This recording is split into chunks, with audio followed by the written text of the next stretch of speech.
The Lion, the Witch, and the Wardrobe. Chapter 2. What Lucy Found There.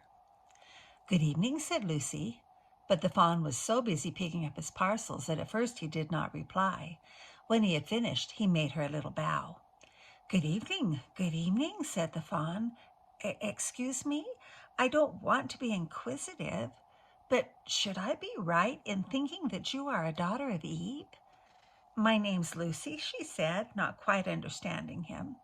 "But you are, forgive me, you are what they call a girl?" asked the fawn. "Of course I'm a girl," said Lucy. You are in fact human?"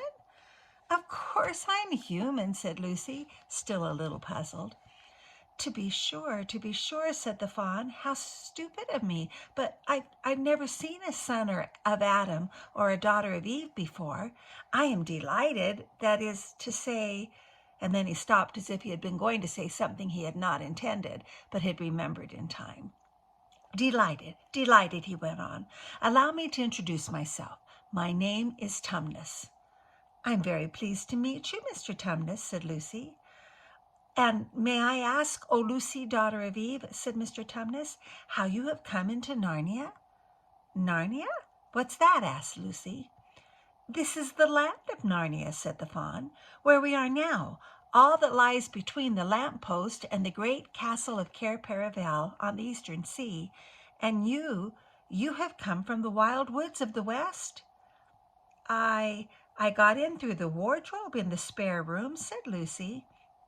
"Ah," said Mr. Tumnus in a rather melancholy voice, "if only I had worked harder at geography when I was a little fawn, I should no doubt know all about those strange countries. It is too late now." "But they aren't countries at all," said Lucy, almost laughing. "It's only just back there. At least, I'm not sure. It is summer there."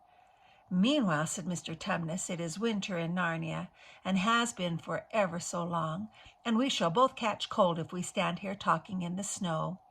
Daughter of Eve, from the fair land of Spare Oom, where eternal summer reigns around the bright city of Wardrobe, how would it be if you came and had tea with me?"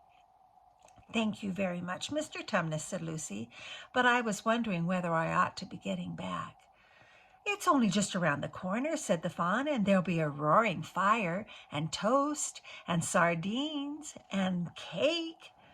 "Well, it's very kind of you," said Lucy, "but I shan't be able to stay long." "If you will take my arm, daughter of Eve," said Mr. Tumnus, "I shall be able to hold the umbrella over both of us.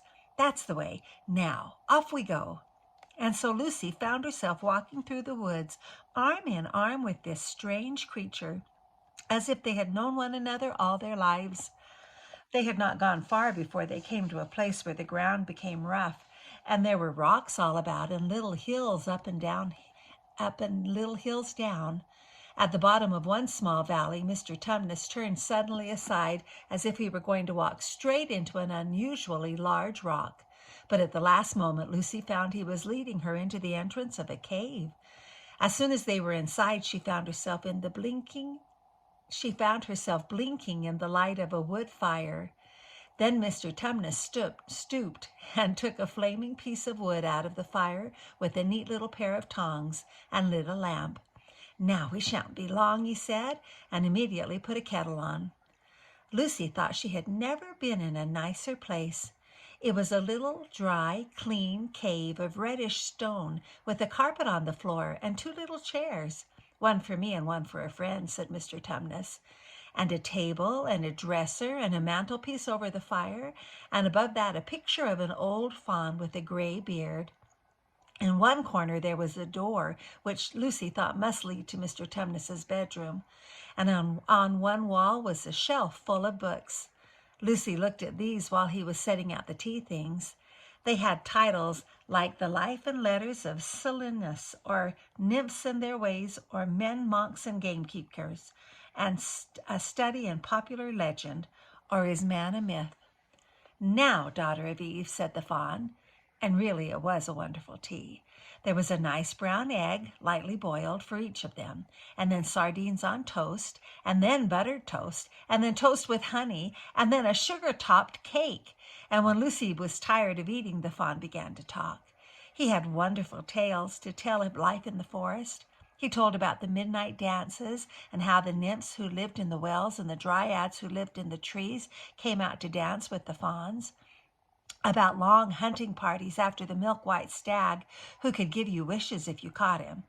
About feasting and treasure-seeking with the wild red dwarfs in deep mines and caverns far beneath the forest floor. And then about summer when the woods were green and old Silenus on his fat donkey would come to visit them, and sometimes Bacchus himself, and then the streams would run with wine instead of water, and the whole forest would give itself up to jollification for weeks on end. Not that it isn't always winter now, he added gloomily. Then, to cheer himself up, he took out from its case on the dresser a strange little flute that looked as if it were made of straw, and began to play. And the tune he played made Lucy want to cry and laugh and dance and go to sleep all at the same time.